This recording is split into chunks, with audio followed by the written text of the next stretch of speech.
तो सबसे पहले बात करते हैं यहाँ पर अभी जो आपका एसएससी का कैलेंडर आया है और इस कैलेंडर में अगर हम देखें तो एसएससी ने अपने कैलेंडर में प्रॉपर तरीके से सभी एग्जाम्स जितने भी 2023 में होने वाले हैं उन सबको उन्होंने कैलेंडर में आउट कर दिया है। ठीक है, हमारे लिए जो यहाँ पर मेन इंपॉर्टेंट है वो हमारे लिए क्या है वो समझना इंपॉर्टेंट जो है वो हमारे लिए सबसे पहले सीएचएसएल का पेपर जो कि आपका मार्च 2023 में होने वाला है। ठीक है, ये सीएचएसएल का पेपर कौन सा है? तो सीएचएसएल 2022 है जिसका आज फॉर्म भरने का लास्ट डेट है। ठीक है, जिन्होंने फॉर्म नहीं भरा होगा भर देना भाई, ऐसे भी सर्वर तो अभी खुलेगा है नहीं। ठीक है, बट फिर भी आप अपनी बेस्ट ट्राई करना, कुछ हो जाए तो बताना। ठीक है, तो सीएचएसएल की बात करते हैं तो ये सीएचएसएल 2022 का हमारा जो पेपर है ये आपका मार्च में होने वाला है। इसके बाद अगर हम बात करें यहाँ पर तो एमटीएस का पेपर जो कि 2023 है, मतलब 22 का पेपर तो अभी जस्ट हुआ है दिसंबर के पहले ही।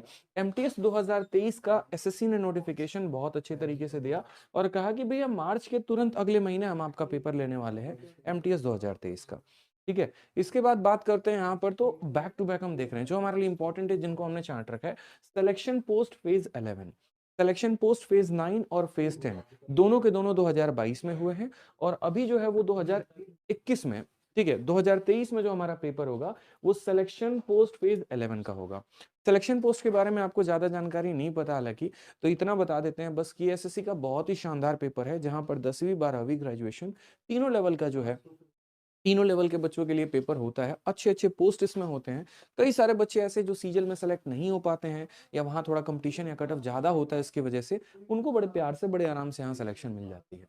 ठीक है, तो ये जो एसएससी फेज 11 है ये काफी अच्छा पेपर ये भी कंडक्ट करवाती है, सीजल के मेंस का लेवल का रहता है। और ये जो पेपर है आपका ये भी होगा मई और जून में। तो यानी आप देखिए तो मार्च का भी स्लॉट बुक हो गया आपका, अप्रैल का भी स्लॉट बुक हो गया कि इसमें पूरे महीने पेपर ही पेपर चलेंगे एमटीएस के। अब अप्रैल के बाद आता है मई जून का महीना, तो मई जून के महीने में आपका चलेगा सिलेक्शन पोस्ट का एग्जामिनेशन।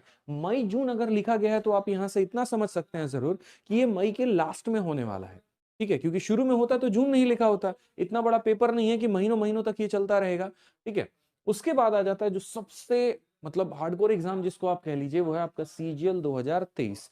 ठीक है, सीजल 2023 जिसके लिए सबसे ज्यादा बेसब्री से आप लोगों का इंतजार है। अभी जस्ट सीजल 2022 का पेपर हुआ है जिसके लिए हम लोगों ने 50 दिन 50 मैराथन शुरू किया था, मॉक टेस्ट किए थे। अब उसके बाद हमें सीजीएल 2023 का जो पेपर है उसकी भी नोटिफिकेशन आपको आने वाली है अप्रैल में। फॉर्म भरा जाएगा मई तक लास्ट में और पेपर हो जाएगा मेरे भाई तुरंत जून और जुलाई में। मतलब ये भी जून के आधे महीने से शुरू होगा और जुलाई के हाफ तक जाने वाला है। ठीक है, फिर नेक्स्ट बात करते हैं तो देखो सीएचएसएल आपका ऑलरेडी दे दिया कौन सा 2022। अब अगला सीएचएसएल 2023 के बारे में भी एसएससी अभी बता चुकी है कि ये जो पेपर वो लेने वाली है जुलाई अगस्त में लेने वाली है, फिर एमटीएस जो है वो हमारा अगस्त सितंबर में होगा और दिल्ली पुलिस ऐसे ही करके अक्टूबर में होगा। कारण क्या था आज कैलेंडर दिखाने का? कारण यहाँ पर ये था कि थोड़ा सा हम आपको अवगत करा सकें कि असल में हम यहाँ पर चाहते क्या हैं। ठीक है, बताना क्या चाहते हैं। तो देखिए 2023 यानी नया साल आ चुका है, इस नए साल में एसएससी जो है अपने फुल मूड में है। पूरे के पूरे कैलेंडर आउट करने का मतलब यहाँ पर ये था कि उनके पास पूरे 2023-2024 तक के प्लान है। अब जितने भी ये पेपर हुए हैं इनका प्री का इन्होंने डेट दिया है तो भाई इनका मेंस भी होगा ना, जाहिर सी बात है। सीएचएसएल में भी अब मेंस आ चुका है, सीजीएल में भी अब मेंस आ चुका है, यानी पूरे साल पेपर ही पेपर होने वाले हैं। तो जिन बच्चे की अच्छी तैयारी है उनके लिए बहुत बड़ा अपॉर्चुनिटी है कि इसी तैयारी के दौरान जो है आप पेपर दे सकते हैं। जैसे ऐसे मान लीजिए आज कोई पेपर होता है, 8 महीने के बाद फिर दोबारा से सीएचएसएल का पेपर होगा, तो उस 8 महीने में आपको क्या होता है कि बहुत लॉस हो जाता है। फिर से नया करंट अफेयर पढ़ना, फिर से सभी चीजों को रिवाइज करना, दोबारा से मॉक टेस्ट देना और 100 तरह की परेशानियां बढ़ जाती हैं। लेकिन मेरे भाई अगर आप बैक टू बैक तैयारी कर रहे हैं और बैक टू बैक आपका पेपर होता चला जाता है तो उसमें ज्यादा परेशानी नहीं होता है। बहुत थोड़ी सी मेहनत में, थोड़ा अच्छा मेहनत में आपका सिलेक्शन बड़े आराम से हो सकता है। एक नहीं तो दूसरे पेपर में बड़े आराम से आप पेपर निकाल ही सकते हैं।